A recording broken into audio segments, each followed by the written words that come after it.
Baik, kita mulai saja Mas Noval. Assalamualaikum warahmatullahi wabarakatuh. Waalaikumsalam warahmatullahi wabarakatuh.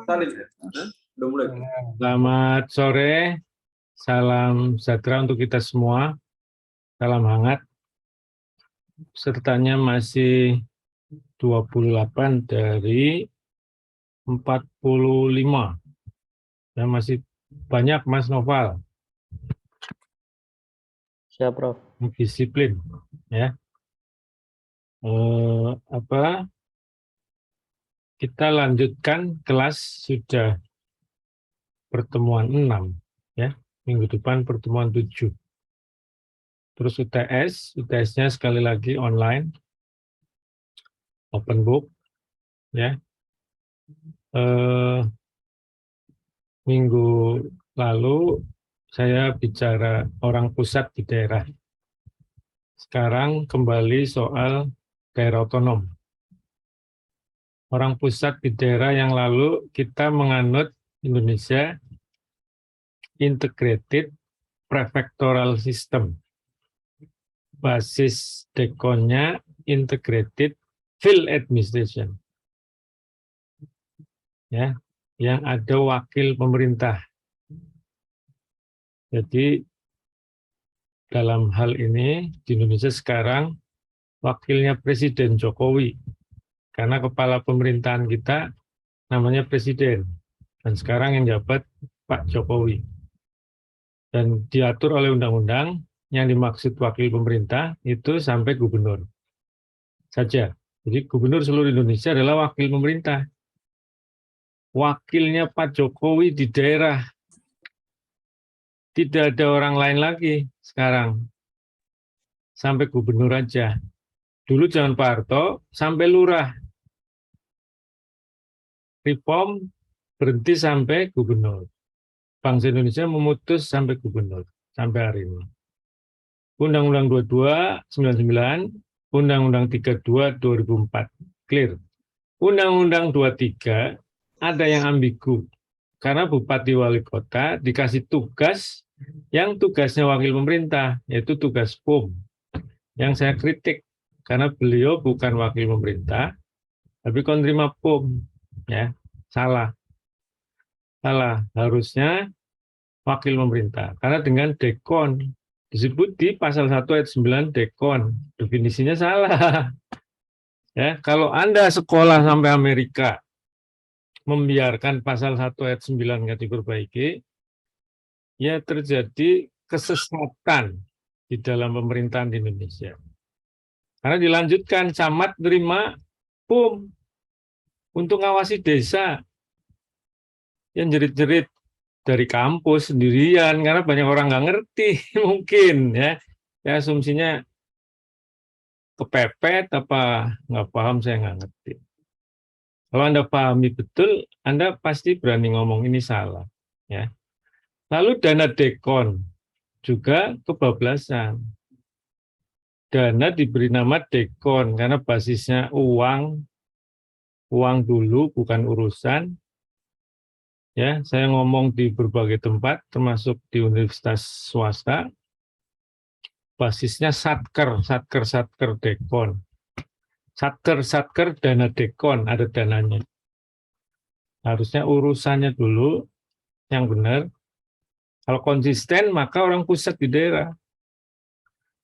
Ya, gitu. Sektoral dana dekon. Sektor orang pusat di daerah.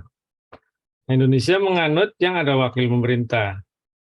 Yang sektor itu di daerah dikoordinir, diintegrasikan sama wakil pemerintah. Jadi wakil pemerintah di daerah kayak presiden, hanya wilayah kerjanya kecil-kecil, seprovinsi-provinsi. Karena gubernur wilayah kerjanya adalah sebuah provinsi.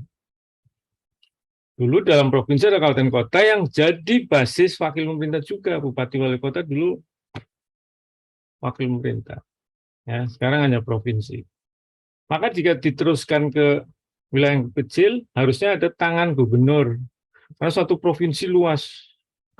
Kata B.C. Smith, Integrated Field Administration atau Integrated Prefectoral System, yang jadi kepala daerah juga, itu cocok di negara yang heterogen. Karena nanti dia jadi balancing agent yang ikat keperbedaan-perbedaan itu. Mengapa Belanda membawa ini? Juga karena lihat Indonesia heterogen. Di samping memang dijajah Prancis, ya Belanda itu. Jadi Gubernur Jenderal Daendels itu tangannya Prancis malah dulu sempat. Terus setelah merdeka ya sendiri. Setelah lepas dari Prancis, menjajah Indonesia langsung. Ya, karena Indonesia di remote oleh Prancis juga. Ya, masa Daendels, ya gitu. Panjang dengan Indonesia. Dengan Belanda, Indonesia di bawah Belanda, ya 350 tahun yang pendek menjajah Aceh, ya. Aceh menjelang merdeka baru bisa masuk karena pahlawan-pahlawan Aceh hebat betul, ya. Sultanan Aceh nggak bisa dimasukin oleh Belanda. Tidak ada perjanjian jangka pendek, jangka menengah, hanya dengan Aceh, ya. Yang lain kena pukul semua, jangka pendek, jangka panjang, apalagi yang langsung wilayahnya di bawah Belanda, ya. 350 tahun. Wah, ya lama betul itu dengan Belanda. Timor Leste karena menyingkir Portugis ke Timor Leste. Papua juga Belanda belakangan, ya. Lebih panjang tuh Papua. Ya, akhirnya sampai ke meja perundingan. Yang sampai hari ini masih ada yang mempersoalkan. Ya, oke. Nah, Indonesia menganut wakil pemerintah, Pak. Di samping desentralisasi jalan, daerah otonom. Kebetulan wakil pemerintah adalah kepala daerah sekalian gitu. Dulu zaman Belanda, kepala daerahnya orang Indonesia, wakil pemerintahnya orang Belanda. Begitu merdeka, bangsa Indonesia menganut seperti apa yang terjadi di Belanda sendiri, sana di negaranya sana. Ya. Di dalam tubuh seorang kepala daerah, dia wakil pemerintah, namanya Integrated Prefectoral System. Jadi tetap mengordinir instansi vertikal yang ada di wilayahnya, juga memanage dinas-dinas untuk kepentingan otonomi. Ya, itu berjalan. Nah, setelah reform ada kekeliruan-kekeliruan ya yang saya saksikan dalam peraturan perundangannya, mungkin berdampak ke implementasi. Ya, bisa terbuka nilai akuntabilitas rendah ya karena nggak tepat azas, ya nggak tepat azas. Itu minggu lalu. Sekarang kita akan ngomong daerah otonom. Judul kuliahnya saya share sama materinya sekalian ya, Mas Noval, di chat room hari ini. Saya share materinya udah terbuka. Tinggal saya share screen. Sekarang sedang uploading. Jadi izin share screen. Sekarang materi tentang otonomi kembali, tapi yang jadi isu kontemporer juga, ya, yaitu pemekaran. Jadi satu nih Mas, pemekaran, pemerintahan kawasan kota, dan kerjasama antar daerah. Jadi tiga fenomena ya, fenomena yang melingkupi daerah otonom di Indonesia. Daerah otonom muncul karena pemekaran. Daerah otonom muncul karena desentralisasi. Ya, desentralisasi. Dalam desentralisasi, di samping penyerahan wewenang, terkandung pembentukan daerah otonom. Mengotonomikan masyarakat. Pembentukan daerah otonom kita kenal namanya pemekaran. Karena sudah ada, terus tambah. Pada saat lampau, kita dijajah, sudah dibentuk daerah-daerah oleh Belanda. Ya, lebih sedikit jumlahnya, provinsinya hanya sekitar 8. Terus tambah sampai hari ini jadi 34. Menurut pakar cocok 45 Indonesia itu, ya. Maka masih ada orang kepengen mekar, ya, tapi moratorium sama Pak Jokowi. Nah, pemekaran di negara-negara maju itu biasa terjadi di kota, Pak. Kota kan kawasan yang tumbuh lepas, mekar, jadi daerah sendiri. Ya, sebelum mekar itu bisa diadakan kerjasama antar daerah. Bisa karena bersinggungan dengan daerah lain. Ya, kalau nggak bersinggungan ya mekar. Di dalam sebuah daerah tumbuh paling kencang seperti Cibinong di Kabupaten Bogor. Seperti di Kabupaten Kerawang ada namanya Meikarta. Di Tangerang sekarang jadi Tangsel. Oh, tumbuh mekar sendiri. Nah, itu kota. Ya, kalau di dalam itu bisa. Tapi kalau antar wilayah bisa kerjasama dulu sebetulnya. Kerjasama antar daerah. Ya, gitu. Nah, kita bahas tiga-tiganya ini, Mas, Mbak. Dalam 47 slide mungkin cukup waktunya mudah-mudahan. Ya. Oke, jadi kalau awalannya saya katakan soal pemekaran, Mas, itu basisnya kan desentralisasi. Sering terkait dengan fenomena perkembangan kota, walaupun di Indonesia ada bukan kota tapi jadi daerah otonom baru. Nah, itu gara-gara desain. Desain perlu ada penambahan kabupaten, penambahan provinsi. Bisa juga animo masyarakat.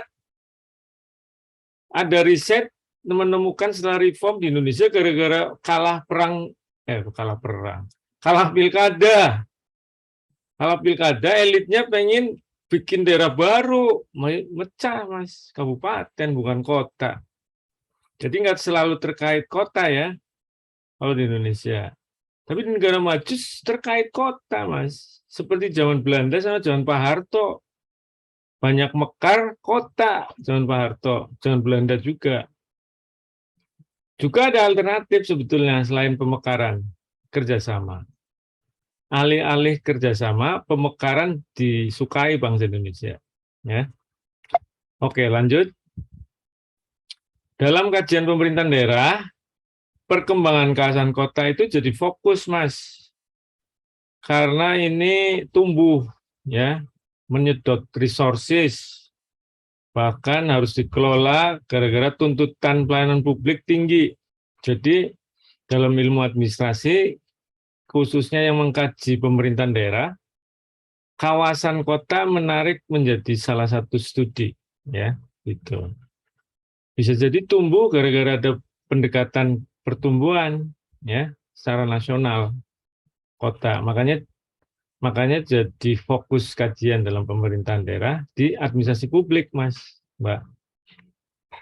Ya, memang juga diakui oleh salah satu ahli administrasi publik namanya Hebhey.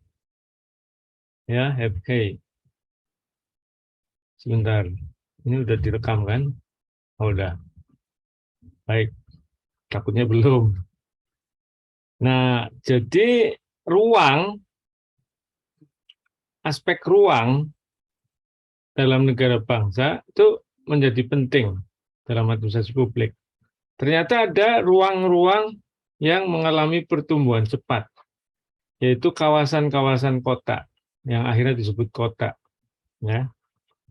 Nah, jadi perhatian ya, di dalam ilmu administrasi diakui oleh pakar James J. Hebhey, Pak. James J-nya saya nggak tahu yang J tengah, yang awal James J. Hebhey. Ya, itu nggak bisa desentralisasi itu nggak memperhatikan karakter wilayah.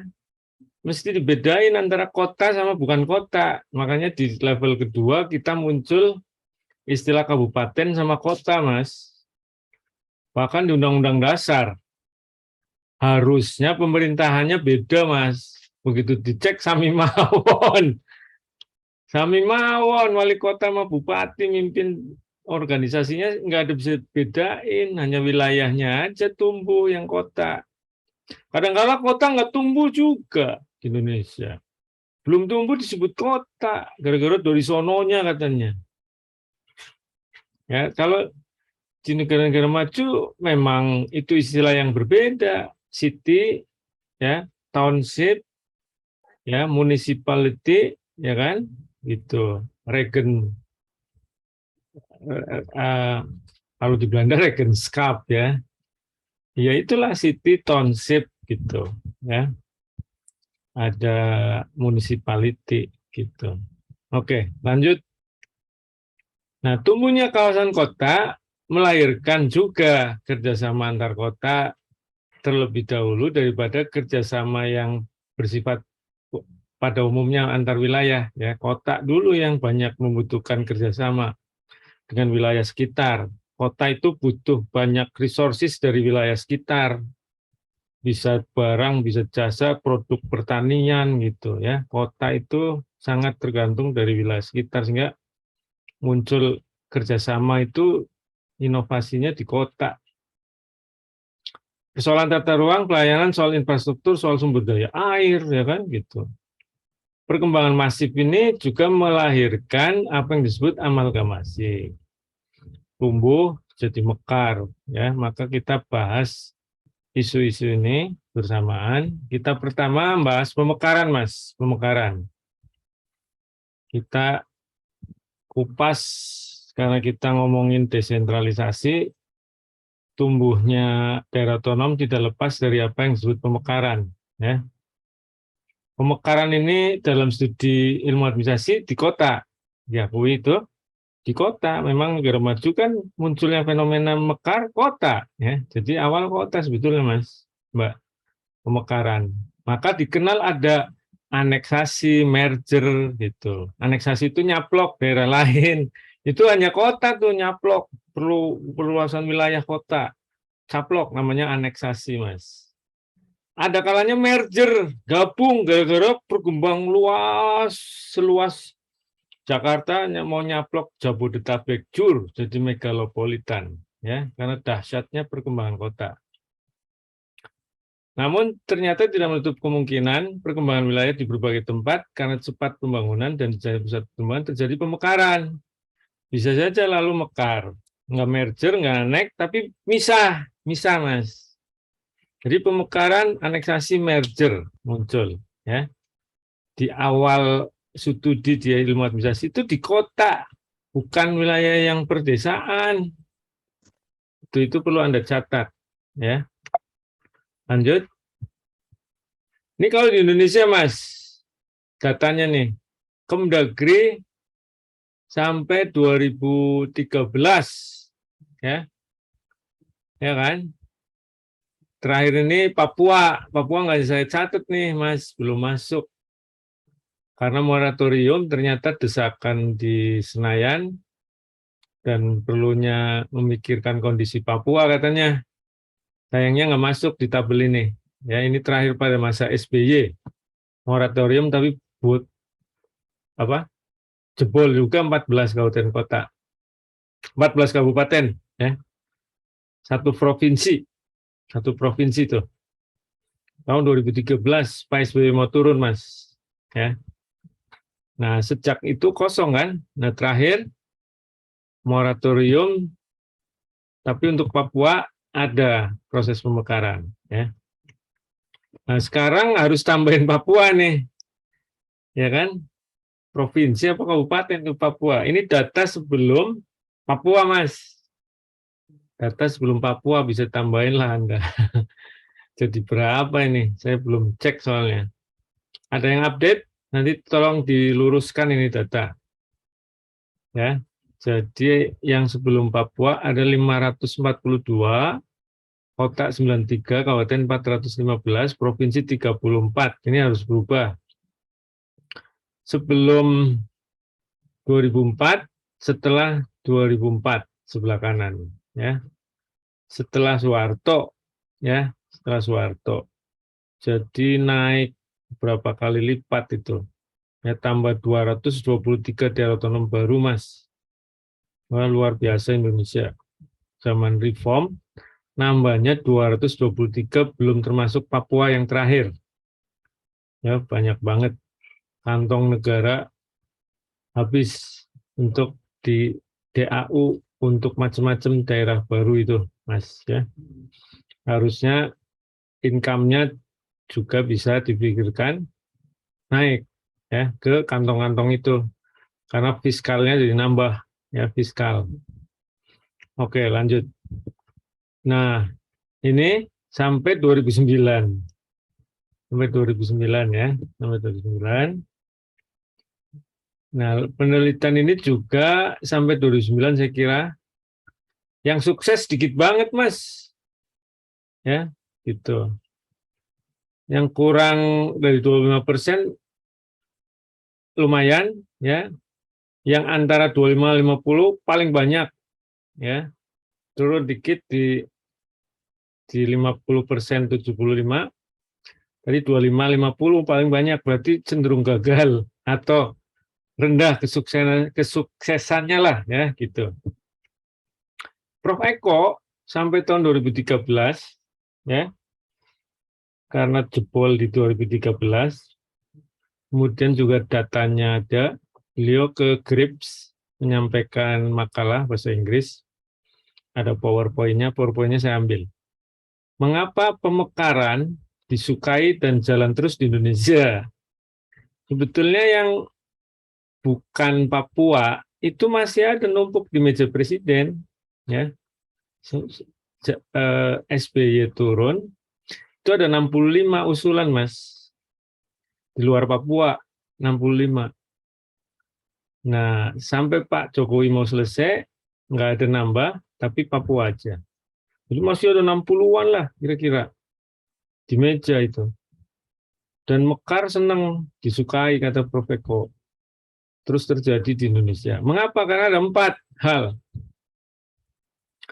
Pertama, tuntutan ini adalah cara yang legal untuk mendorong distribusi uang ke daerah. Kan DAU, Mas. DAU. 2, ini sebutannya Prof. Eko pakai proliferation. Anda mungkin bingung. Proliferation kan organisasi. Nggak ngerti, beliau pakai kata ini. Harus ketemu langsung. Ada yang blossoming, ada yang tadi amalgamation. Ya. Jadi antar pakar dalam bahasa Inggrisnya beraneka. Ya. Prof. Eko proliferation. Nah, ini buat politisi dan birokrat jadi kesempatan yang baik untuk karir mereka, ya kan? Kalau Mekar kan Kabupaten Bogor mau misah Bogor Barat, berarti Bogor Barat nanti ada bupati, ada kepala dinas baru, camat baru pasti, Mas, nambah. DPRD-nya tuh kan. 3, yang nyusun yang jadi basis pemekaran kan undang-undang, perlu disusun. RUU-nya ketika dari awal ngedraft, dorong dan sebagainya, itu ada biaya transaksi dan itu disenangi banget sama banyak pihak. Itu nomor 3. Yang agak waras, yang waras dia bukan agak waras. Yang waras nomor 4. Cara pendekatan layanan itu. The vast territory and span of service. Jadi kalau Mekar kan ibu kotanya deketin warga, ibu kotanya deketin warga, ya, gitu pikiran orang. Yang 4 ini juga muncul. Layanan publik dari Banten jauh dong ke Bandung. Kalau Mekar dari provinsi sendiri cukup ke Serang, lebih dekat. Nah, Bogor Barat aneh tuh Kabupaten Bogor memang. Kabupaten Bogor itu melingkari kota Bogor. Ibu kotanya di Cibinong. Orang-orang lebih liang, kalau mau ke Cibinong, lewat kota Bogor. Unik banget. Kalau enggak lewat Depok. Ya, jauh banget, Mas. Ya, aku mau ke Cibinong. Dia mau misah. Sampai hari ini belum misah. Dan banyak kasus seperti itu. Ya, sehingga nomor 4 jadi alasan katanya, Prof. Eko. Ini di negara-negara dirujuk sama atau diriset sama Gabe Ferazi. Gabe Ferazi itu profesor di Kanada, pernah ke kampus FISIP, saya ngundang beliau, masih doktor, belum profesor. Saya masih master, bantu Prof. Benyamin. Ada pelajaran tentang kota, saya membawa bule, anak-anak politik, karena kuliahnya di jurusan politik. Wah, pada nyingkir ke belakang. Mengapa sih? Pada maju. Begitu ngajar pakai bahasa Indonesia, Ferazi. Wah, pada maju semua. Oh, rupanya takut bahasa Inggrisnya ini. Ya, takut bahasa Inggrisnya, Mas. Anak-anak politik. Saya ngajar di politik saya. Sekarang sudah enggak. Nah, ini ada Polandia sampai Pakistan, alasan-alasan secara nasional ya yang dia riset. Reason kenapa memekarkan daerahnya ya. Itu banyak. Ya, misalnya yang di Pakistan itu 2 kotak, 2 lajur, alasan politik, bring government closer to the people, representation. Ya, dia mekar ya, dan lain-lain yang di atasnya, Mas. Nah, di Indonesia pemekaran itu diatur oleh Undang-Undang 22, 32, sama 23. Ada PP-nya, kecuali Undang-Undang 23 belum keluar PP-nya. Nah, ini waktu Undang-Undang 32, Mas. Waktu zaman Pak Harto, saya nggak menemukan pemekaran diatur oleh PP. Tolong kalau Anda nemuin PP zaman Pak Harto tentang pemekaran, kasih ke saya. Saya nggak nemu, Mas. Karena beliau ada di undang-undangnya, itu kalau mekar kota, ya, kecamatan dimekarkan jadi kotip. Kan dulu ada kota administratif, Mas. Ya, kotip waktu itu ada, terus dibubarkan. Tapi kotip masih menyampaikan khotbah Jumat. Ya, kotip itu namanya, bukan kotip, Mas. Ya, kotip tuh. Terus jadi kota madya, baru dari daerah otonom. Kalau nggak daerah otonom, kota administratif aja. Jadi kota tuh yang mekar. Maka saya nggak ketemu. Lalu kalaupun mekar ke bukan kota, Mas, itu pendekatannya keamanan. Pak Harto. Yang ditanya polisi sama kalau enggak Panglima TNI, Pangap, Panglima ABRI kan. Mau nambah anak buah enggak? Nah, begitu nambah, maka nambah tuh daerah otonom. Itu. Nah, approach-nya security, Mas. Kalau enggak kota. Tuh, kota tumbuh dari bawah kota. Maka saya nggak ketemu PP nih, serius. Kalau Anda nemuin, kasih ke saya. Saya bandingin dengan PP pada masa Undang-Undang 22, 32, sama belum keluar nih Undang-Undang 23. Ini waktu 32 diatur di pasalnya, ada syarat administratif, syarat fisik, syarat teknis. Ya, gitu. Ya, dibacalah di undang-undang itu ada. Kalau syarat teknis, itu yang utama. Kami pernah membantu pemerintah karena Sambas, Kabupaten Sambas pengen mekar. Undangnya UI. Lalu datang ke sana. Kita cek dari syarat teknis, gagal. Nggak layak mekar, kita sampaikan. Waktu setelah ribut antar sosial tuh, Mas, kita ke sana, mereka ingin mekar jadi 3 kabupaten. Setelah Singkawang sama Bengkayang udah jadi sendiri. Jadi sebelumnya mekar. Ada Singkawang sama ada kabupaten namanya Bengkayang. Tadinya 2 itu masuk Sambas. Sambas yang induk jadi kecil setelah keluar Singkawang sama Bengkayang. Yang induk kecil itu mau mekar lagi jadi 3. Karena rajanya katanya, masih ada keturunan raja, pengen Sambas dari provinsi Sambas Raya, Mas. Misah dari provinsi Kalimantan Barat. Sampai hari ini kan belum ya, masih Sambas. Kami cek di tahun berapa tuh, 2010 apa 2012 ya. Nggak layak, Mas. Dari teknis ini. Kami punya softwarenya, set gitu, zaman itu.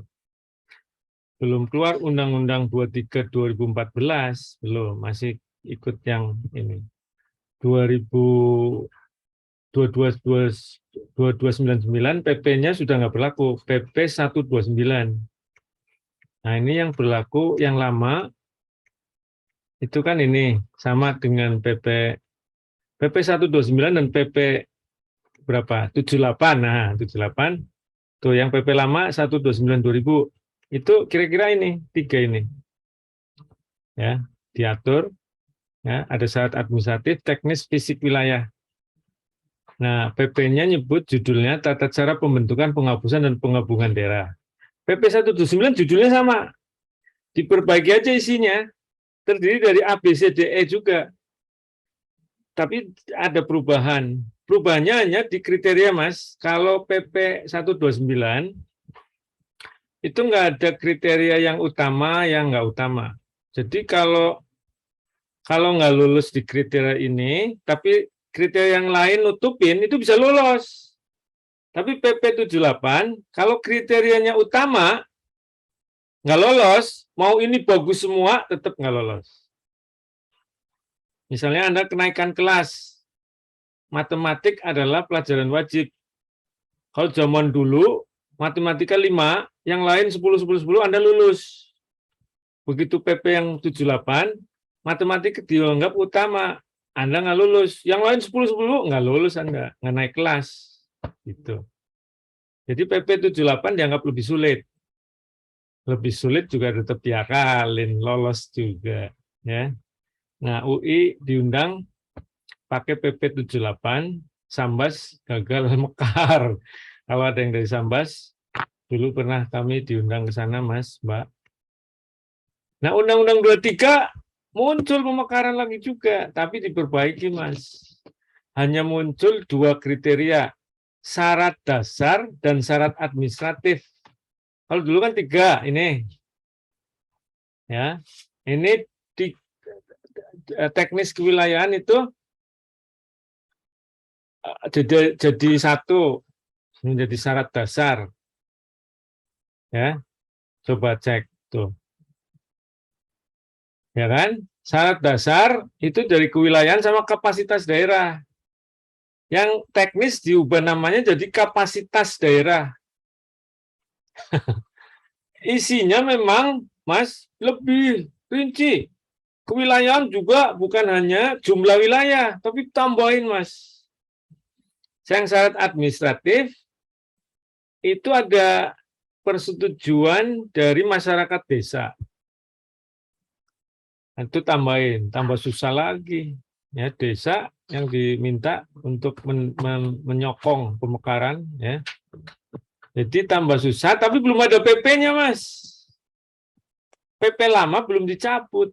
Nggak tahu secara hukum, ya, itu Papua kan dari undang-undang langsung, nggak melalui proses, ya. Proses yang bukan bottom up sih, memang top down, ya. Tapi mendengarkan dari bawah katanya. Sebenarnya belum ada PP-nya, ya sudahlah, langsung muncul Papua. Nah, di teori itu tadi landasan normatif. Kalau di Indonesia normatifnya Anda sudah saya terangkan, ya, PP yang sekarang belum ada, tapi undang-undang sudah ngatur.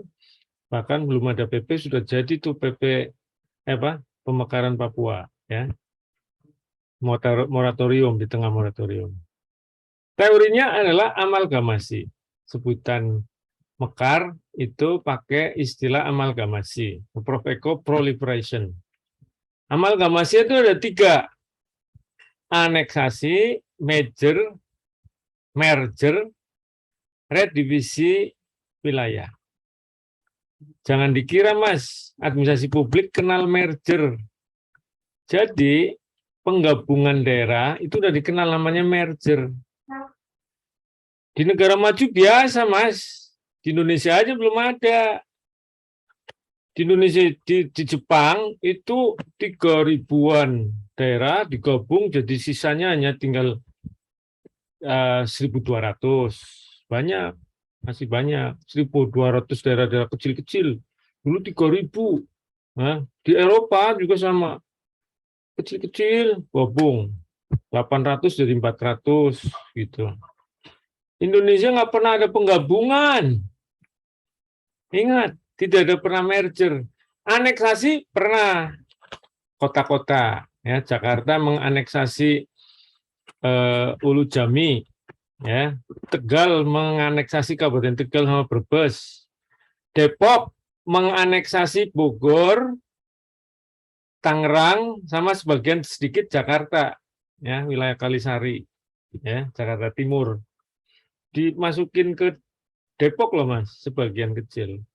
Jadi Depok menganeksasi. Aneksasi adalah penggabungan sebagian wilayah dari sebuah daerah otonom ke dalam daerah otonom lain, Mas. Itu istilahnya. Tidak dengan undang-undang, cukup dengan putusan pemerintah. Gitu. Ya. Kalau merger, 2 atau lebih daerah bergabung menjadi satu daerah otonom baru. Dasarnya undang-undang. Nah, merger. Makanya merger susah, harus DPR. Divisi wilayah, pembagian ulang garis batas wilayah sebuah daerah. Itu revisi wilayah, Mas. Ya, jadi amalgamasi ada 3 ini. Itu. Redivisi wilayah adalah penarikan garis batas ulang atau pembagian ulang garis batas wilayah dalam sebuah daerah otonom. Ya, bisa ada otonomi baru, bisa nggak ada. Kalau kabupaten kota kan kecamatan. Kalau provinsi bisa jadi tuh ada otonomi baru karena yang di garis batas yang berubah adalah kabupaten kota yang di dalamnya. Itu ya, redivisi wilayah. Nah, ini ditulis oleh Mariano. Mengapa dilakukan pemekaran? Nah, ya, Mariano 58. Ada faktor sosial, ada faktor fisik, teknis, politik, sejarah. Ya, faktor sosial ingin menggambarkan sosial cohesiveness katanya. Fisik ya karena terkait dengan jarak ya ke pusat pemerintahan. Teknis terkait keadaan topografi. Faktor politik ya tuntutan partisipasi. Histori ada kaitannya dengan sejarah pengelolaan zaman sebelumnya. Bisa kerajaannya, bisa dulu-dulunya seperti apa gitu. Itu Mariano peneliti di Indonesia. Kalau dari sisi pendekatan ya dalam amalgamis itu bisa besar-besaran, bisa sedikit. Piecemeal itu sedikit demi sedikit. Atau large scale. Besar-besaran, mekar banyak banget. Sekaligus mekar 20-30 daerah. Nah, kalau piecemeal ya sedikit-sedikit, 1 dulu tahun ini, 2 tahun depan, begitu ya piecemeal. Incremental piecemeal itu. Ada yang voluntary, ada yang compulsory. Voluntary biasanya terkait bottom up, sukarela. Compulsory wajib, kewajiban seperti Papua sekarang compulsory pendekatannya Mas. Compulsory top down. Ya, tapi dengerin aspirasi lokal katanya. Karena dikritik ya, dikritik. Ada kritik kok saya nggak ikut serta ya dalam proses itu, akhirnya diajak serta untuk dengerin bagaimana mendesain kelembagaannya. Ya. Compulsory, voluntary bisa campur berarti. Ya. Kalau objektifnya, kalau Anda mikirin daerah besar, jadi provinsi-provinsi, Anda sedang mikirin efisiensi. Ya. Kalau yang ingin dipecah itu jadi daerah-daerah kecil, itu demokrasi. Sebaiknya perhatikan wilayah yang optimum, namanya catchment area. Catchment area. Nah, tesis saya nulis catchment area. Kalau Anda mampir ke perpustakaan pasca PGD, ya di Bukangsam Timur sambil makan bebek goreng, bebek bebek goreng ya, bebek goreng Madura sama somai, juga es krim di PGT. Anda ke perpustakaan cari tesisnya saya, Irfan Ridwan Maksum. Nah, saya nulis catchment area, wilayah yang optimum dalam pemerintahan. Ya, gitu. Kita kata ahli geografi, pemerintahan, administrasi bergabung, ada riset, Destetrada apa ya, zaman SBY, desain otonomi daerah apa desain strategi pemekaran, saya lupa itu namanya. Provinsi cocok 45 buah katanya Mas. Nah sekarang baru 34, jadi pengen sampai 45 biar optimum. Saya nggak diundang dalam nyusun itu, tapi baca dan disampaikan oleh Prof. Mukhlis Hamdi, sekarang jadi tenaga ahlinya Menteri Dalam Negeri, ya, Stafsus Kementerian Dalam Negeri. Beliau ngomong, saya udah baca Prof. Irfan, itu ahli geografi pemerintahan ngusulin 45 daerah otonom, provinsi, katanya. Oh gitu ya, apa dasarnya? Wah, tebel banget risetnya. Saya nggak dikasih. Oke. Isunya adalah biasanya yang Anda hadapi homogenitas, heterogenitas. Narik garis batas, apakah mau homogen masyarakatnya, ekonominya, apa heterogen? Nah itu harus jangan sampai keliru. Seperti narik garis batas di Mamasa, terus konflik. Ya. Apakah ekonomi sosialnya similar atau berbeda? Ya, di sana daerah industri perdagangan mau campur dengan pertanian, apa enggak masing-masing, ya gitu, yang spesifik, similar. Itu isu-isunya Mas, soal ini, narik garis batas. Nah, sekarang mau perkotaan, mungkin ada yang mau tanya tentang pemekaran, silakan. 17:11, pemekaran clear, mau masuk kota, perkotaan, ya pakai huruf T, bukan huruf S, ya. Silakan. Muhammad Agus Fuad. Fuad apa Fuad? Fuad nih tulisannya. Ada pertanyaan? Ada pertanyaan? Nggak ada? Sangat cukup jelas, Prof. Cukup jelas. Oke, baik. Saya lanjutkan. Padahal dia lagi makan es krim apa makan bakso, nggak tahu deh. Oke, baik. Perkotaan. Ya, ini perkotaan nih. Kota, Mas, ini dari dulu kalau ngomong kota, ya, karena wilayahnya tumbuh lebih tinggi dari wilayah sekitarnya, itu jadi barometer pembangunan. Lalu Mas, kota itu.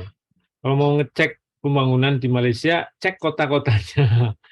Di mana, termasuk Indonesia. Kota juga serambi Mas. Anda datang ke suatu negara, suatu daerah, itu nggak masuk ke hutan. Kotanya dulu, serambi Mas. Jadi lihat daerah itu langsung kerekam kotanya itu. Ya. Lalu tumpuan harapan. Ya, akselerasi kehidupan ekonomi Anda.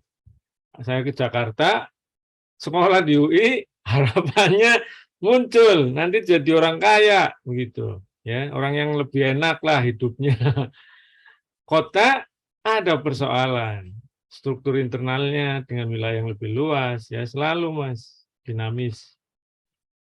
Inovasi kemajuan masyarakat itu letaknya panggungnya di kota, ya panggung kota menjadi tumpuan harapan, ya sampai kemajuan peradaban, ya dan inovasi di situ juga. Dampaknya signifikan bagi ekonomi, politik, sosial, budaya, hankam, ya Mas. Maka IKN juga disorot dari berbagai perspektif, ya pindah ibu kota. Nah, apa itu kota? Tidak ada definisi yang memuaskan semua kalangan, Mas. Apa itu kota? Ya. Sosiolog ngomong lain, ekonom begini. Begitulah kira-kira. Ya, akhirnya, nah ini contoh dari siapa nih? Adi Sasmita. orang Unhas, profesor ini Mas, 2010 nulis buku Pembangunan Kota Optimum ya dari Unhas. Satu permukaan wilayah di mana terdapat pemusatan penduduk dan berbagai jenis kegiatan ekonomi, sosial, budaya, dan administrasi pemerintahan. Administrasi pemerintah. Gitu. Ada pemusatan itu. Kalau definisi yang saya ikuti, umumnya kata pemusatan itu, konsentrasi itu dipakai.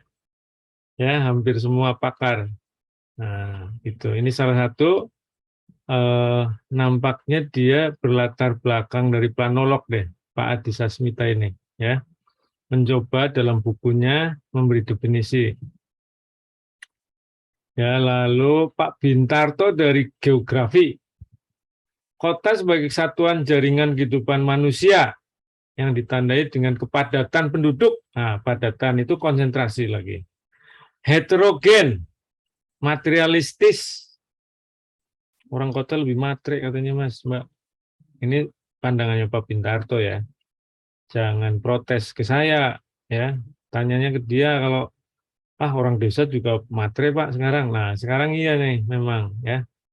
Matre budaya teknologi teknologi mempengaruhi budaya sampai desa soalnya sekarang ya. Orang desa sekarang ikut matre juga gitu ya. Materialisme itu memang akibat kapitalisme global, materialisme ya. Konsentrasi atau orientasi kita bergerak itu atas dasar material gitu ya, kepentingan materi. Masyarakat kota merupakan satu masyarakat yang heterogen. Nah, ini juga diakui sama Pak Bintarto. Biografi dari ITB ya, Pak Bintarto. Louis Ward, ini dari luar, diterjemahkan oleh pakar dari Indonesia ya, yang nulis buku kota. Ya, saya punya bukunya Mas, masih dalam bahasa Inggrisnya. Tebel banget memang.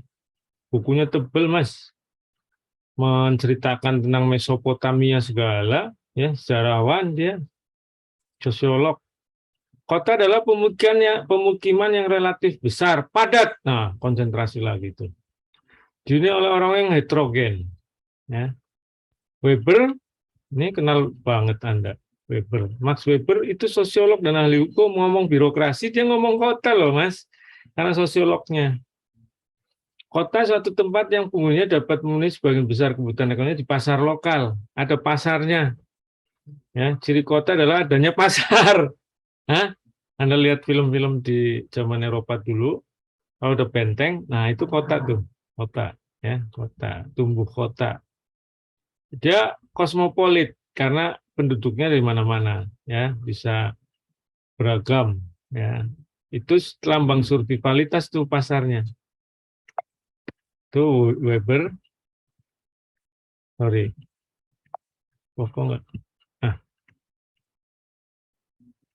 Granville juga Pak Sutami ini Menteri PU zaman Soekarno yang bikin jembatan Semanggi Mas, Insinyur Sutami. Mantunya Wakil Rektor UI zaman Prof. siapa? Ya pernah mantunya beliau, Profesor. Mantunya Profesor, bapaknya Menteri, Insinyur Sutami. Atau mertuanya itu Menteri. Namanya Sutami ini. Dia ahli sipil ya, arsitek ya, berarti karena bikin jembatan atau Semanggi itu. Dia mendefinisikan kota tempat koldip, koleksi, distribusi, dan produksi barang dan jasa. Granville lebih panjang. Pemukiman dengan kepadatan sama dengan sebelumnya. Melville Cebran, planolog nih, planolog. Gundukan massal, penduduk, ya, tidak agraris. Kota itu nggak agraris, Mas. Sekarang begitu dijagain, pertanian modern lah, kalau yang bukan kota, ya, gitu. Negara-negara maju yang mempertahankan pertaniannya kan terus ada modernisasi, ya. Bukan di kota, memang disebut, diakui kalau banyak pertaniannya bukan kota, walaupun modern tetap. Tapi dari sisi kultur berarti enggak sesuai dengan yang diomong tadi, matre. Pak Bintarto, ya. Memang definisi itu di challenge jadinya. Bukan soal kulturnya, gitu. Kultur kota bisa masuk desa soalnya. Ya, tapi banyak negara yang kultur desanya terjaga. Ini NUDS, National Urban Development Strategy, pusat layanan, Mas.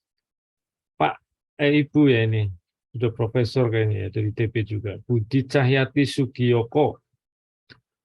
Ini Arnold Toynbee. Toynbee, bukan Tony ini, Toynbee. Ya, kota pusat layanan, kota pemukiman khusus, kompleksitas, ya, menunjukkan perwujudan pribadinya masing-masing. Nah, ini dari Arnold Toynbee. Ini budayawan nih kalau Arnold Toynbee. Antropolog maksudnya ya. Ada yang merumuskan ciri-cirinya seperti George Hordoi. Ya, ini saya lewatkan aja. Ini bisa ciri-cirinya. Joko Suyarto juga ciri-cirinya dari berbagai sudut pandang, demografi, sosiologi, ekonomi. Yang tadi ciri benar-benar Mas dari banyak poin ya. Saya lewatkan aja nanti waktu soalnya. Anda baca nanti. Nah, Stephen Pins kriteria fisik, administratif, fungsional. Ada kriteria fisik, kepadatan, aglomerasi. Administratif kalau wilayahnya dipimpin oleh pemerintahan kota, dikelola oleh pemerintahan kota. Fungsional itu aktivitas ekonominya, ya, non agriculture, kata PIN. Ini Pak Yamto yang bikin Undang-Undang 574. Fungsional itu non administratif, non fungsional administratif. Jadi 2 kriteria aja. Jadi batas kota jadinya ada 4. Karena batas administratif dan non administratif dibikin, maka ada jenis kota 4 buah. Yang batas fungsionalnya lebih luas daripada batas non fungsional. Yang batasnya berimpit, yang batasnya lebih sempit. Ada yang hanya batas fungsional, administratifnya belum kota. Kasihan tuh Mas, Mbak. Kota-kota kayak Cibinong. Cibinong kota enggak? Anda pernah ke Cibinong enggak? Ibu kota Kabupaten Bogor. Itu mau rame kayak apa? Pemerintahnya bukan kota, Mas. Itu yang nomor 4 terakhir tuh. Kota yang hanya memiliki batas fungsional. Dan ini oleh NUDS tahun 85 sudah jumlahnya 400-an di Indonesia. Apa 800 ya? Harus cek lagi datanya. Nah, apalagi sekarang ya. Kota yang tidak punya pemerintahan kota, Mas. Kayak Cibinong banyak banget. Prof Ben juga dari kriteria-kriteria. Ini guru saya. Dari status pemerintahnya, letak urban center, lingkup layanan, jumlah penduduk, status pemusatan kota. Kota banyak variasi, Mas, dari berbagai sudut pandang. Nah, Pak Ben, ternyata kelembagaan kota itu hanya satu diatur undang-undang, yaitu kota otonom yang Anda kenal di undang-undang itu, undang-undang dasar. Jadi dia bilang local voice dan local choice-nya enggak terakomodasi. Kota itu bervariasi, jumlah penduduknya ada yang kecil, sedang, besar, sangat besar ke Jakarta. Lembaganya masih satu, kota. Nah, Pak Ben ngeritik. Local choice dan local voice belum terakomodasi. Jadi lembaga kota kita itu nggak diatur undang-undang, Mas. Ada undang-undang kota nggak? Nggak ada. Itu kritik Prof Ben. Kok desa yang diatur, padahal kota udah berkembang, banyak macamnya, yang muncul hanya satu, yaitu kota otonom. Sampai IKN dibuat juga nyalain undang-undang dasar. Ya, kota sentralistik, undang-undang dasar lama bisa, undang-undang dasar baru ternyata nggak ada. Ini bermasalah, ya. Padahal butuh. Nah, mesti bikin undang-undang payung ini. Institusi penting. Kenapa? Karena ada globalisasi, competitiveness, kualitas hidup, tantangan, kapasitas governance. Ya, ini harus dipikirin kita, Mas, kota itu. Selamat sore Prof. Izin leave pindah device. Oh, oke. Ya, globalisasi Mas sekarang negara tertantang macam-macam dengan globalisasi, yang tertekan kota urban yang nyambung langsung dengan hubungan internasional itu di kota-kota kan gitu. Nah, nanti Jakarta itu nggak jadi ibu kota, apa yang harus disiapin lembaganya? Penting banget nih nentuin. Saya saran sih jangan yang seperti sudah-sudah bikin birokrasi Jakarta. Tapi undang-undang pemerintahan daerahnya ini, undang-undang kotanya nggak ada. Nah, itu yang jadi trap. Oke, nah ini ada bentuk metropolitan menurut Alan Norton. Bisa join multipurpose, statutory multipurpose, statutory joint inter-authority, directed, elected, metropolitan authority. Ini kalau Jakarta nyaplok Jabodetabek jur, ini ikut yang 4. Directly elected, metropolitan ini ganti megalopolitan. 2 atau lebih kota melebur jadi 1, Mas. Ya, ini 4 kalau mau. Yang dilakukan sudah ini BKSP pakai joint multipurpose body, kerja bareng ya antar wilayah Jabodetabek jur, tapi cuma perencanaan, advisory, konsultasi. Nah, ini kalau lebih maju ada yang implementasi. BKSP nggak ada implementasi, masing-masing daerah otonom. Maka bukan yang nomor 2, yang nomor 1 tuh BKSP. BKSP mati enggak, hidup enggak. BKSP itu Badan Koordinasi BKSP Sistem Perkotaan ya di Jabodetabek jur. Ini nomor 1, Mas. Ya, yang sampah itu nomor 3, Mas, dengan Bekasi. Statutory Joint Inter-Authority Body for Special or Ad Hoc. Ini sampah nih, kita hanya 2 daerah otonom. Kalau mau semuanya, ya soal sampah se-Jabodetabek. Ini ternyata hanya dengan Bekasi. Nah, macam-macam Mas, Metropolitan Governance. Ini dari Devi ya. Sama mirip, yang nggak perlu saya ulangi.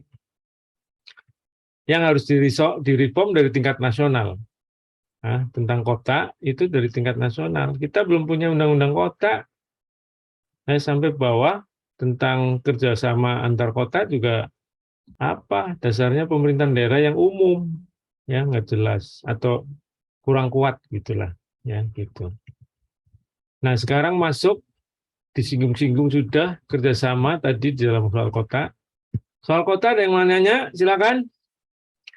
Sudah 17.27. Silakan. Jangan malu-malu, Mas Iqbal tinggal di kota Tangerang Selatan tuh, ya. Baru jadi kota otonom. Kota apa kabupaten, Mas Tangsel? Kota kan? Anda cek aja KTP-nya, kota apa kabupaten. Ya, Anda cek deh semua satu-satu. Kota apa kabupaten tinggalnya. Nah, kalau tinggal di kota itu KTP Anda tulisannya kota. Ada pertanyaan? Ya, silakan Mas. Keras dikit Mas. Kurang keras suaranya. Ya. Oke. Pak. Siap. Terkait aneksasi tadi, yang penggabungan wilayah kecil berdasarkan pemerintahan, itu apakah syaratnya sama yang berdasarkan Undang-Undang tahun nomor 32 tahun 2014? Apakah memang hanya pertimbangan yang dibuat oleh pemerintah daerah aja penggabungannya itu? Oh, iya. Di penggabungan itu sama dengan pembentukan daerah otonom, itu dirinci tuh, hampir sebanding syarat-syaratnya itu ketika penggabungan. Tapi penggabungan kan gara-gara yang diatur ada kemungkinan atas penilaian lemahnya otonomi. Ya. Maka harus ada pengukuran kinerja. Kalau di Undang-Undang PP yang lama muncul tuh. PP-nya yang sekarang belum muncul, Mas. Belum dirinci lebih jauh, baru di Undang-Undang. Yang clear banget di pemekarannya, di penggabungannya itu satu pasal apa ya penggabungan di undang-undang yang baru. Kalau undang-undang yang lama ada PP-nya dan itu banyak diatur ya. Yang pertama mengatur itu dinilai dulu kenapa penggabungan, perlu digabung, perlu dilebur ya. Itu lebih banyak ditekankan untuk daerah yang lemah, daerah otonom yang lemah terus digabung dengan bisa jadi wilayah sekitarnya atau dan jangan daerah induknya yang lama itu ya setelah dinilai. Ya, tapi ujung-ujungnya karena prosesnya ke undang-undang atau perpu, maka sampai hari ini belum ada penggabungan. Nah, kalau aneksasi itu inisiatif daerah yang ingin menganeksasi, itu aturan yang saya riset untuk S1 saya tuh. Apakah muncul di PP penggabungan sama pemekaran? Kayaknya sih rasanya nggak muncul. Itu usul terus kemudian diketemukan ada studinya antara daerah yang mau diambil sama daerah yang usul. Nanti dievaluasi sama pemerintah. Kalau kabupaten kota yang evaluasi provinsi dulu, kalau provinsi yang evaluasi Kementerian Dalam Negeri. Ya, jadi nanti dipertemukan lolosnya daerah dari daerah yang mau dicaplok, diizinkan enggak. Nah itu biasanya lama Mas, belum tentu dapat lolos dari daerah yang diminta gitu ya. Dan aneksasi itu dibatasi kalau zaman yang saya riset waktu S1, saya pikir takut ada perkembangan undang-undang baru ya, peraturan perundangan baru. Pada saat saya riset itu diatur maksimal hanya 3 kali. Jakarta udah habis 3 kali sudah minta daerah sekitarnya Jakarta. Ya, sampai terakhir itu Ulu Jami. Ya, Jakarta itu pernah nyaplok. Nah, tempat saya sekali nyaplok. Depok sekali waktu jadi otonom. Ya, jadi aneksasi itu demikian. Dari inisiatif daerah yang mengajukan permintaan wilayah baru. Ya, betul. Oke Mas Iqbal. Sangat jelas Pak Prof. Jadi Ya. atas dasar inisiatif dari kepala daerahnya ya Prof. Bisa atas, ya pikir saya kira sih nggak sendirian kan, pasti Ya. ada tim dari dan masyarakat juga terlibat barangkali lah kemudian dilanjutkan oleh pemerintahnya, tentu dengan kepala daerah. Oke, sip. Silakan yang lain. Nggak ada? Baik. Prof, izin tanya. Siapa nih? Prof, Yolanda, Prof. Yolanda silakan. Izin ya, Prof. Maaf, Ya. kayak sinyalnya tadi agak susah. Gini, Prof, terkait pemekaran. Sebenarnya pertimbangan daerah yang mengusulkan pemekaran itu bagi pemerintah pusat itu sebenarnya kayak gimana ya, Prof? Karena kan pengurusannya kan itu pasti akan nggak sederhana ya, kan secara pengurusannya itu akan lama, ribet, dan segala macam. Dari sisi pemerintah tuh sebenarnya oh ya bagus-bagus aja karena mereka dianggap banyak wilayah yang mulai mandiri, sesuatu yang akan menguntungkan pemerintah, atau justru ini hal yang merepotkan gitu kalau banyaknya daerah-daerah yang mengusulkan pemekaran gitu, Prof. Ya, karena ini aspirasi ya, terus diatur oleh peraturan perundangan dengan clear ya. Mau nggak mau pengelola harus merespon, dan responnya apakah memberatkan dia, nggak memberatkan, itu harus dijalankan itu undang-undang, Mbak. Jadi ini undang-undang amanah yang pada zaman Undang-Undang 23 ini PP-nya belum keluar sampai hari ini, bahkan pemerintah mengeluarkan moratorium, tapi Papua top down muncul. Ya, kita saksiin sendiri, sudah nambah. Belum ada PP-nya, apakah PP lama atau memang karena top down itu diatur dalam Undang-Undang 23 muncul, sudah memang pemerintah dapat mengusulkan pemekaran ya secara top down di undang-undang yang baru nih 23. Enggak kan responnya, wis kok enggak ngelibatin masyarakat kan gitu awal-awal ya, tapi dalam perjalanan akhirnya cepat DPR mengundang banyak pihak dari Papua karena ini kasusnya yang terakhir muncul Papua di tengah moratorium. Jadi saya nggak mempertimbangkan apa respon memberatkan apa enggak ya. Ini amanah undang-undang ya. Ya sekarang dianggap moratorium mungkin gini sih, bukan soal memberatkan nggak memberatkan, tapi evaluasi terhadap daerah otonom baru yang lama kan kinerjanya lemah. Jadi Pak Jokowi wajar menyetop. Bahkan SBY walaupun jebol 14 satu provinsi, jebol di tahun 2013 ketika mau turun ya. Itu kan dijagain beliau, nggak mekar dalam tahun 2010 apa berapa sampai 2013. Jagain jebol di 13 gitu. Nah, Pak Jokowi jagain banget tapi top down Papua gitu. Karena ada desain yang memungkinkan di undang-undang baru dan melihat kepentingan nasional untuk Papua, mandangnya perlu ada daerah baru ya gitu ya, jalan gitu. Memakan biaya, memakan waktu. Ya kalau bicara yang ada usulan nih, nggak ada moratorium, belum mengundang konsultan ya untuk ngecek kelayakan, harus ada ya, bisa perguruan tinggi ya. Dan kebetulan UI pernah, fakultas kita ya pernah. Itu jadi ada dokumen yang dipersyaratkan ya dari hasil studi. Dan pasti itu yang tadi disebut oleh saya syarat administratif.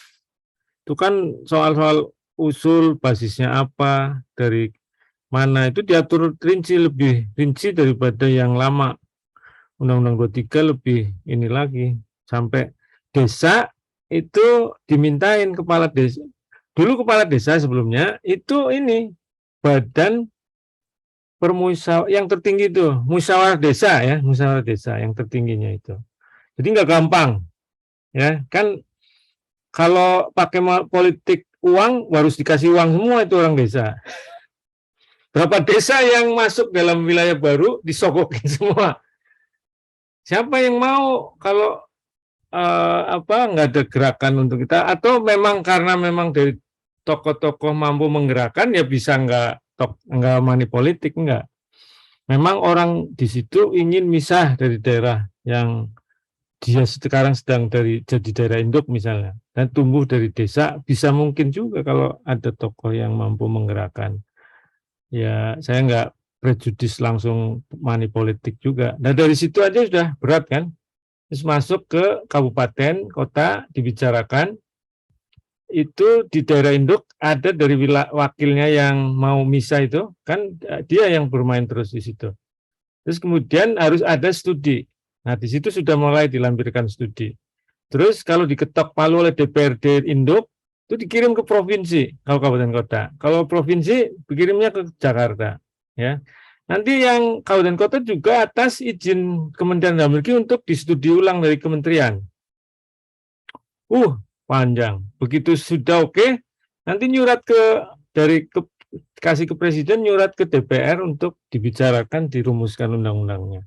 Di undang-undangnya lama, kalau money politik yang difikirkan oleh orang Senayan berarti harus ada uang. Cuma draft doang, ini apaan? Nggak ada yang ketemu kita wakilnya, orang-orangnya. Terpaksa orang-orang kabupaten itu ke Senayan, mau ketemu komisi yang membidangi pemekaran. Udah siapa? Bertamu dulu, terus kita udah nyampe sini, kayak gitu-gitu. Panjang, Mbak. Panjang, tapi akhirnya karena ada undang-undangnya yang atur, dilayani juga oleh negara, ya. Dan itu dipantau lagi.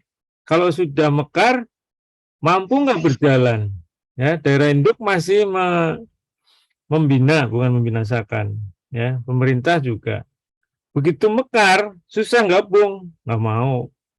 Ya, apalagi kalau dasarnya adalah ada kaitannya dengan etnisitas, ada kaitannya dengan sensitivitas elit tertentu yang terus jadi simbol di situ, itu terus, Mas. Walaupun otonominya jelek, tetap aja nggak bisa gabung, nggak mau. Gabung merupakan harga dirinya jatuh gitu ya. Jadi nggak mau tuh sampai seperti itu. Sampai hari ini yang jelas data penggabungan nggak ada. Ya, nggak ada. Oke, Mbak Yolanda. Prof, makasih Prof. Oke, sama-sama. Yang lain ada? Masih banyak waktu menuju jam 6, tapi masih ada slide-slide tentang kerjasama. Kalau nggak ada, masuk slide kerjasama. Pesertanya 4, 5. Ya, berarti kurang ya. Baik. Oke. Pemekaran itu kayak alternatif dari kerjasama, khususnya di kota. Kalau bukan kota ya bukan, ya. Bukan di ujuk-ujuk mekar, pengen mekar gara-gara etnisitas, gara-gara politik pilkada kalah, gara-gara ada sense of belonging tertentu masyarakatnya secara bersama begitu, yang bukan kota. Kalau kota kan tumbuh tuh, tumbuh bisa jadi kerja bareng dulu sebelum pemekaran, ya. Nah ini maka ada pembahasan di buku administrasi publik, riset administrasi publik, teks administrasi publik itu soal alternatif, tapi nggak selamanya alternatif. Kerjasama antar daerah menjadi kebutuhan terutama di daerah kota yang menjadi wilayah urban yang dahsyat, ya dahsyat, dinamis banget. Kerjasama di remote area memang bisa muncul, tapi nggak semendesak, ya nggak semendesak di kota kan, gitu. Ini ya ada kebutuhan sama-sama. Kerjasama dapat diawali dengan langkah-langkah koordinasi, ya kan? Jika meningkat menjadi terlembaga, jadi lembaga kerjasama. Bahkan di berbagai negara maju, akhirnya merger, lawan dari pemekaran, ya, lawan dari pemekaran. Gabung, dilebur aja deh kita, bisa tuh. Peleburan di negara maju itu kota. Kalau peleburan di kita karena kegagalan otonomi, ya lalu dicek dulu. Nah, tadi Mas Iqbal saya jawabnya materi yang saya baca itu seingat saya lebih banyak karena pengukuran penilaian kegagalan. Mestinya mungkin dapat barangkali sekarang karena ada pengaturan baru, ihwal atau sebagian tentang bottom up, ya ini merger tapi inisiatif bareng-bareng. Karena kota pasti, Mas. Kalau di sini tuh pasti wilayah kota. Ya, kota. Wih deh, kita jadi kota yang besar. Sampai hari ini juga nggak ada. Wong Pak Sutioso mau nyaplok Jabodetabek aja direspon nggak mau gitu ya. Jadi megalopolitan Jakarta ini mah kita dicaplok jadiin satu dilebur gitu ke Jakarta. Nah wilayah sekitarnya nolak ya, nolak. Merger ditolak deh, baik bottom up maupun disuruh gara-gara jelek otonominya, Mas. Wong disuruh aja nggak mau ya, apalagi suruh inisiatif sendiri. Negara berkembang umumnya masih menghadapi persoalan pembangunan wilayah kota memang, ya gitu. Nah, ada strategi untuk pembangunan kota, membangun serasian kota desa, bisa. Membangun kota sekunder, kerjasama. Nah, ini yang utama soal kerjasama, ya. Bisa dengan people and community centered development, triple helix, dynamic governance, collaborative governance, banyak kalau ngomong kota, ya. Kita ya collaborative governance sebenarnya kerjasama ya, sama pemerintahan itu sama dengan kerjasama yang di atas. Nah, ngomong kerjasama itu kan ngatasi kelemahan dirasakan, makanya paling elok bottom up kerjasama itu. Ya, otonom masing-masing, kita punya common interest, ya. Local government show a natural inclination to resolve cooperation to overcome their weakness, Mas. Ya, Jakarta sama Bekasi soal sampah. Ya, daripada gabung mendingan kerjasama aja, shock solution. Apa alasannya? Incapable of executing some of their tasks independently. Jadi kalau sendiri-sendiri nggak sanggup mengatasi ini, mendingan kerja bareng. Itu incapable of executing some of their tasks independently. Due to the urban rapid change, melawan perubahan kota yang cepat. Ya. In the interest of efficiency and economy to overcome common problem. Common problem bersama kalau diatasi sendiri-sendiri nggak efisien, ya, nggak efisien. Bukan sekedar incapable, nggak efisien juga. Akhirnya Anda kerja bareng. Banyaklah, ya, soal-soal ini di berbagai bidang, Mas. Makanya sering muncul yang spesial join body tadi yang Pak siapa? Ini. Nah ini Alan Norton yang nomor 3, statutory joint inter-authority body for special or ad hoc. Nah ini yang nomor 3, sering pakai itu, ya gitu loh. Lanjut, faktor yang bedain kerjasama antar daerah.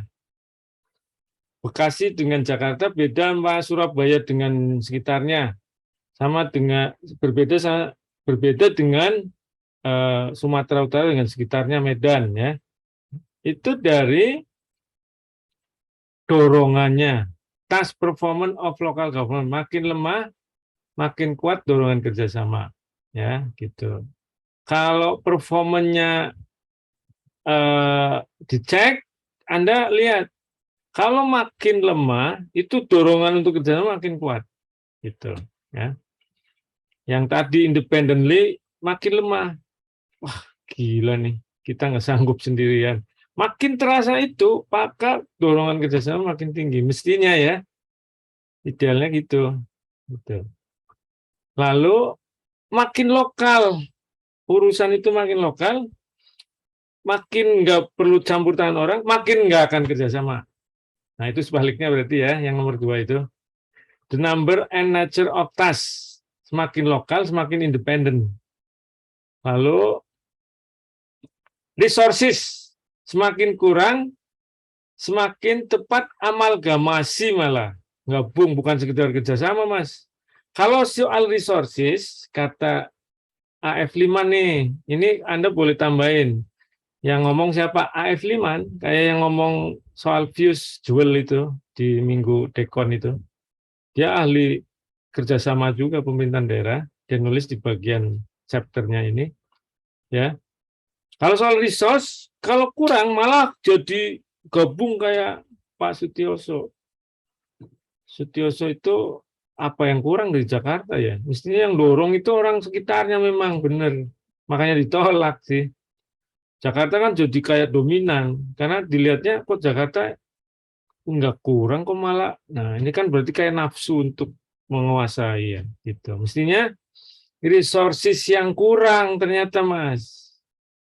Makanya itu penilaian otonomi yang merger Mas Iqbal itu ya di Indonesia kebetulan sejalan dengan pikiran yang 3 ini dinilai dulu lemah otonominya, ini pas merger nih. Ya bahkan sampai amalgamasi. Mungkin kerja bareng dulu bisa kerjasama ya. Ini kan kalau semakin ya, tapi diantaranya kan bisa kerjasama berarti kan, gitu. Nggak harus langsung amalgamasi. Ketidakuntungan atau mudaratnya kerjasama, Mas. Mudaratnya ada ternyata, ya, membahayakan otonomi masing-masing. Karena kan kerja bareng harus sharing apa yang mau dilakukan dalam kerjasama, sehingga kita harus ngasih hak dan kewajibannya kan ke atas ke naungan kerjasama. Jadi endanger the autonomy of individual commune itu daerah otonom. Itu yang nomor 3. Lalu public control over public action is often felt to be undermined. Pengawasan, Mas, itu begitu kerja bareng sampah dengan Bekasi, orang Jakartanya ngawasi jadi lemah. termasuk orang Bekasinya ngawasi itu sebetulnya, Mas. Daripada sendiri-sendiri, kan langsung tuh, ini ditangani sendiri, di tempat sendiri, bukan kerjasama. Itu yang nomor 2. Lalu, bisa membingungkan dalam soal tugas. Kalau memang pembagian tugasnya nggak clear. Itu yang nomor pertama. Limited purpose and possible covering a different set of common cause public tasks to become diffuse. Dinas yang ngurusi sampah di DKI sama dinas di Bekasi atau dalam kerjasama ini siapa tanggung jawab untuk mengatur, mengelola, mengurus sampai detail gitu. Kalau nggak bisa mampu membuat kontrak yang oke, itu bisa diffuse, ya, diffuse. Apa ya? Ya terpecah gitu ya, diffuse ya. Diffuse sama dengan yang beriringan dengan confuse gitu kan. Coba cek diffuse, become diffuse. Nah, aspek yang dicakup dalam kerja bareng itu ada 1, 2, 3, 4. Ya, ini penutupnya. Jadi ada 4, Pak, kalau memikirkan kerjasama antar daerah. Keluasannya itu ada E sampai E. Apa sih areanya gitu ya? Fungsinya, hubungan antar lembaga bagaimana ngaturnya, bentuk kerjasamanya sama aspek keuangan. Ini yang paling penting terakhir, uang. Ya, itu Bekasi sama Jakarta soal sampah bener nggak kerjasama? Cek aja Mas, Mbak. Saya berasumsi enggak, karena setiap ganti wali kota bubar lagi kayak gitu. Nggak langgeng, nggak sistemik Mas, tergantung bos. Karena materi yang dicakup itu kayaknya enggak komprehensif. Ini soal saya punya duit, Anda punya lahan gitu. Itu doang sih, kayak jual beli aja. Bukan kerjasama, sebenarnya jual beli tuh. Jual beli lahan, sewa lahan, Mas, bukan kerjasama. Ini yang dimaksud oleh Liman dalam kerjasama itu yang punya sustainability, langgeng, berimbang begitu, ya. Maka mesti dipikirkan dari nature-nya, dari fungsinya.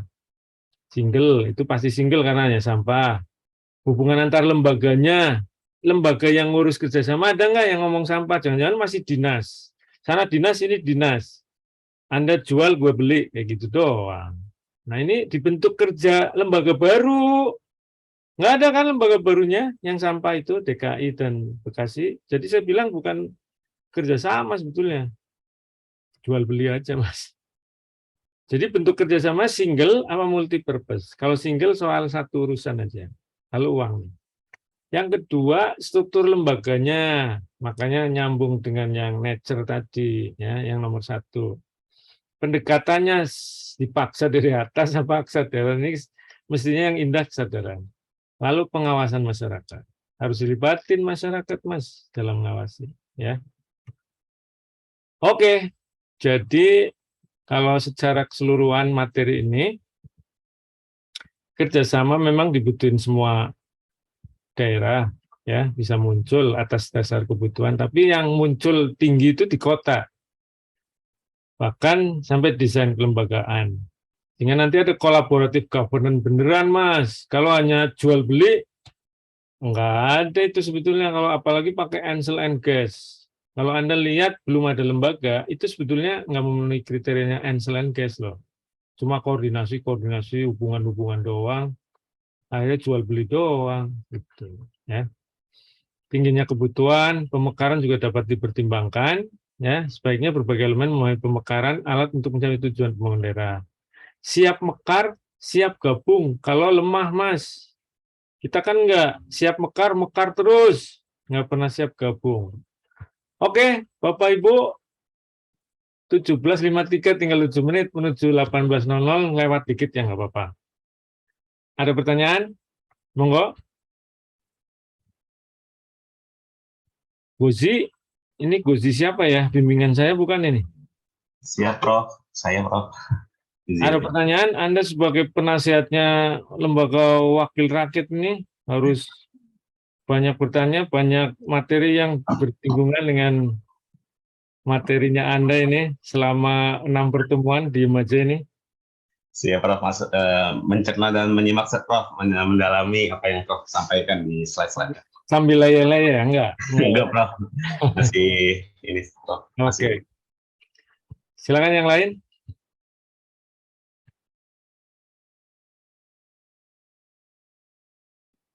Enggak ada?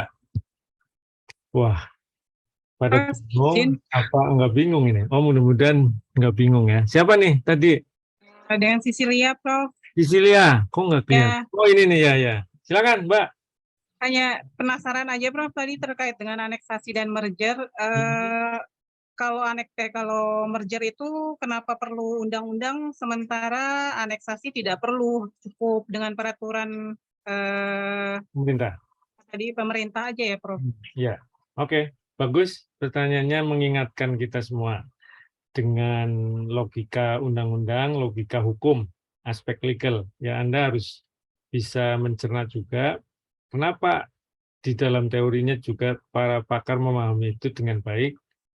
Ya, saya pikir kan dilihat saja bahwa nyaplok sebagian itu nggak timbul otonomi baru. Tidak ada. Daerah yang lama masih, tapi daerahnya berkurang. Yang diminta.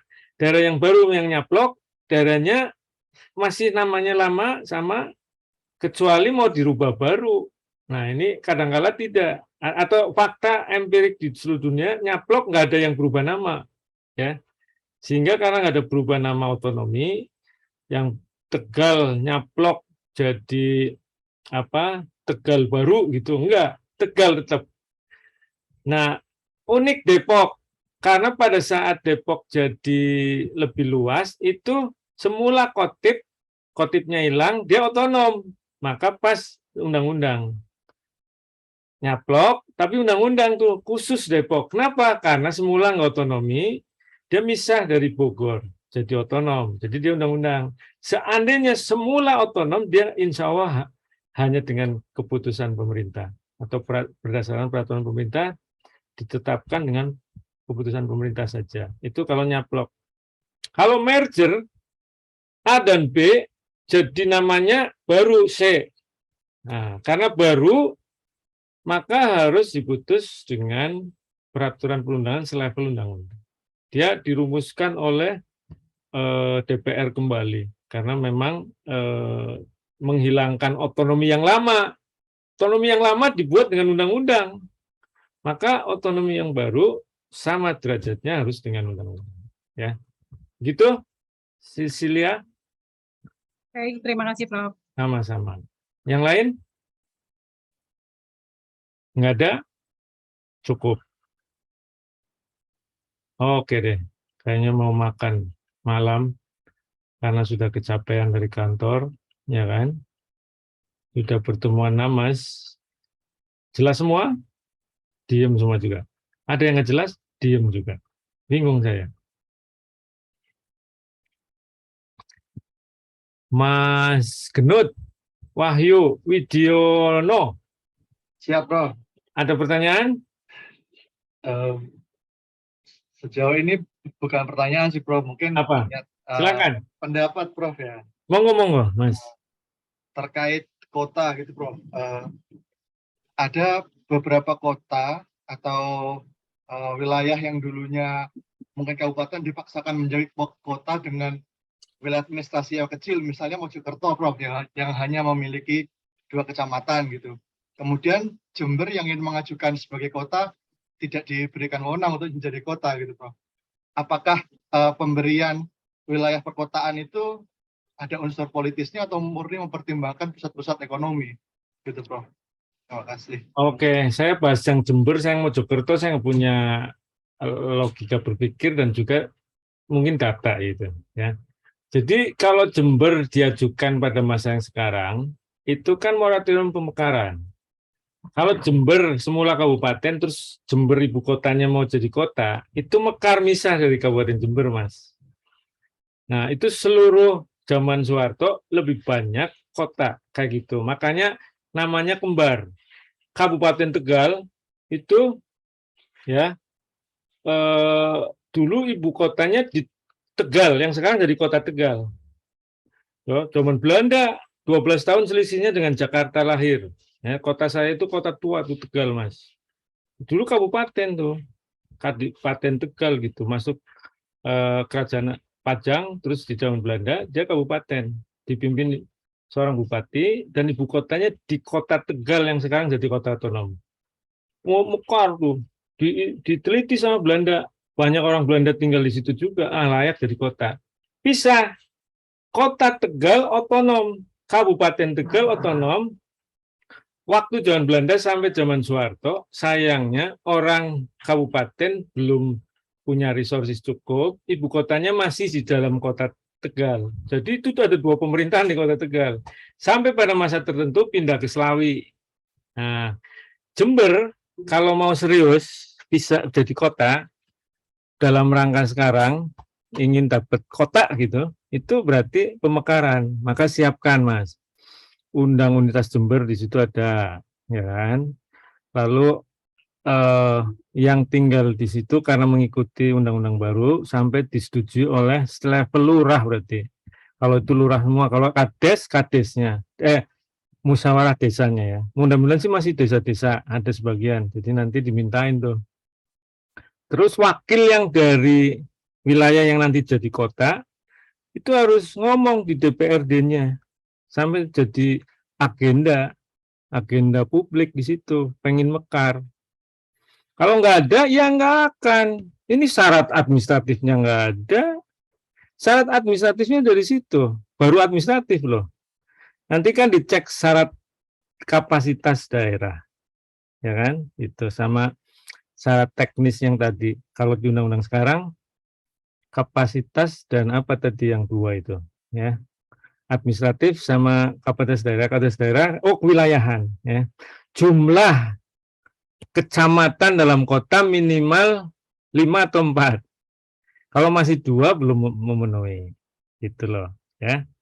Jadi harus diupayakan gitu. Mojokerto ini dari dulu kota apa masih kabupaten? Saya kurang dapat data nih. Mohon maaf, maklum nggak mengenali satu persatu daerah di Indonesia, ya.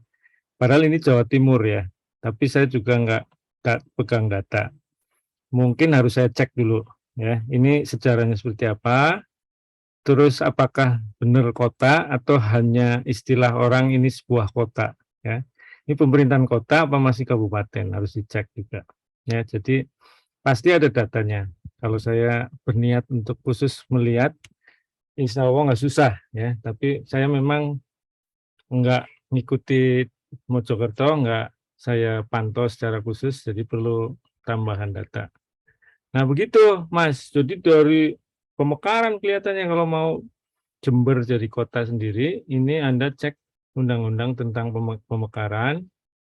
Nah ini sedang moratorium, tapi kayaknya Pak Jokowi turun sih, mungkin sudah ada pembicaraan moratorium akan ditinjau ulang, ya. Kayaknya, karena kita butuh nambah dinamika pemekaran kayaknya. Mas Dika, apa Mbak ini? Mbak, Prof. Oh Mbak ya. Ya, Monggo. Ya, izin bertanya Prof, untuk misalnya terkait daerah otonom ini, misalnya seperti Batam, Batam kan daerah otonom juga, tapi di saat yang bersamaan juga Batam juga merupakan kawasan khusus gitu ya, Prof. Nah, kalau seperti itu gitu ya, Prof, pengelolaan kotanya seperti apa ya? Oke. Ya, makasih, Prof. Ya, ini Batam unik lagi juga. Memang Indonesia per satu daerah ada keunikan ya. Ada kalanya ya general aja, common aja. Tapi ini unik. Batam tadinya nggak ada orang, ya. Terus dibangun Soeharto untuk kutub pertumbuhan itu dirumuskan yang namanya otorita untuk menguasai yang namanya Batam. Nah, dibuat terus berkembang, ada manusia. Nah, Pak Harto berpikiran bahwa ini harus tetap dikelola secara langsung oleh pemerintah pusat. Ya, maka kota waktu itu yang sudah ada otorita dulu, itu kota yang administratif belaka. Zaman undang-undangnya juga ngatur itu cocok, undang-undang dasarnya memungkinkan. Jadi otorita Batam berdiri, ada Kota Madya Batam tanpa DPRD.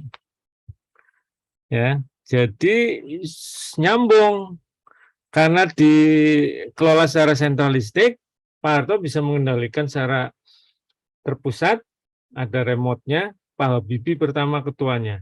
Ya, suruh pulang, suruh ngelola itu dulu, Pak Habibie langsung. Ya, dari Jakarta, ada tangannya di sana, yang di tingkat lokalnya, bersama Pak Wali Kota Batam, yang sentralistik. Tangannya Pak Harto langsung, karena wakil pemerintah, dan hanya administratif. Gitu. Nah, itu jalan. Begitu Soeharto jatuh, undang-undang dasarnya berubah, ya, otoritannya kan masih eksis.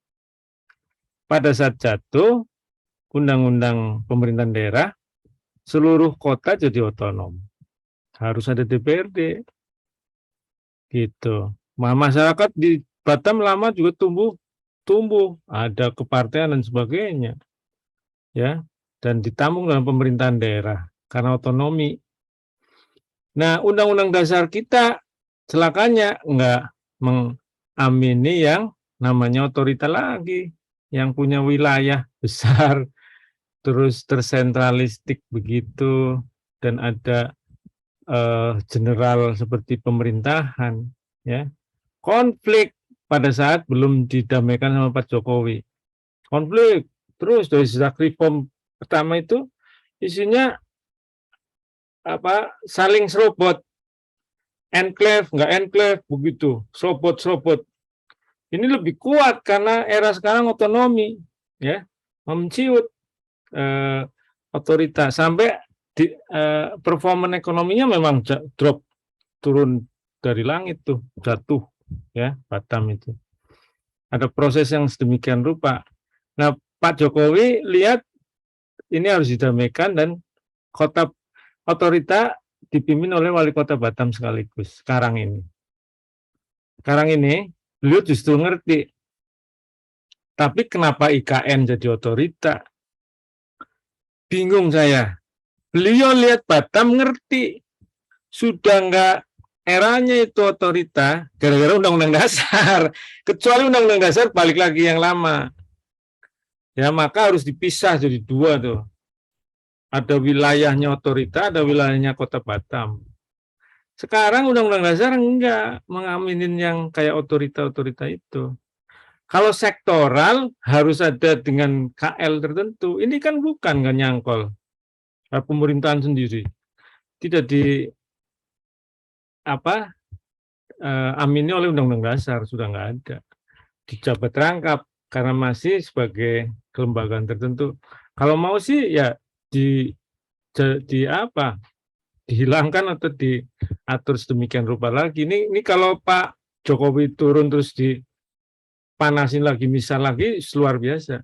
Maka akhirnya bisa ujungnya adalah pemisahan wilayah Batam sendiri, otoritas sendiri gitu, ya. Ke jam berapa, Mas? 08 ya. Jadi itu Mbak Dika, ya, ini unik. Ini masih membara dalam sekam lah kira-kira. Karena masih hidup bersama ini. Ini saatnya lagi dipegang Pak Wali nih. Tapi nanti kalau dari Jakarta ngatur berbeda bisa tumbuh lagi, bisa rame lagi. Karena nggak hilang salah satunya. Dan nggak mungkin dihilangkan tuh. Terutama yang kota otonom. Undang-undang dasar jelas banget. Yang ini nggak ada. Jadi yang justru lagi deg-degan adalah kalau mau terus dipimpin wali kota aman, supaya nggak mati. Nah, kalau dibuat dikipasin membesar bisa konflik dan ke wilayah ini pembagian tata ruang untuk masing-masing. Tapi kayaknya bisa timbul membesar malah nanti hilang ya. Jadi nggak produktif untuk otoritanya. Ya paling seperti sekarang dipertahankan terus gitu kalau memang masih mau hidup ya otorita. Karena yang satu jelas dengan Undang-Undang Dasar di era setelah reform. Oke, baik. Saya sudahi. Sayangnya saya mau masuk kelas lagi. Ini nanti saya kalau semester ganti di tahun depan, saya harus cek pagi S1. Kadang-kadang uji-uji setelah itu. Terus terus jam 6:30 PTIA. Ini mesti hari lain kayaknya. Begitu nggak jadi ketua program nggak ngontrol Mas. Ngikut aja. Woi, 1 hari 3, gitu ya. Jadi Anda yang korban ini. Tadinya kan sama 6:30. Baik, oke deh. Sehat selalu. Sampai jumpa minggu depan, minggu untuk SAP dengan saya yang ke-7 yang terakhir nanti selanjutnya UTS. Oke. Assalamualaikum warahmatullahi wabarakatuh. Waalaikumsalam warahmatullahi Terima kasih ya, wabarakatuh. Prof. Terima kasih, Prof. Oke. Terima kasih, Prof. Terima kasih, Prof.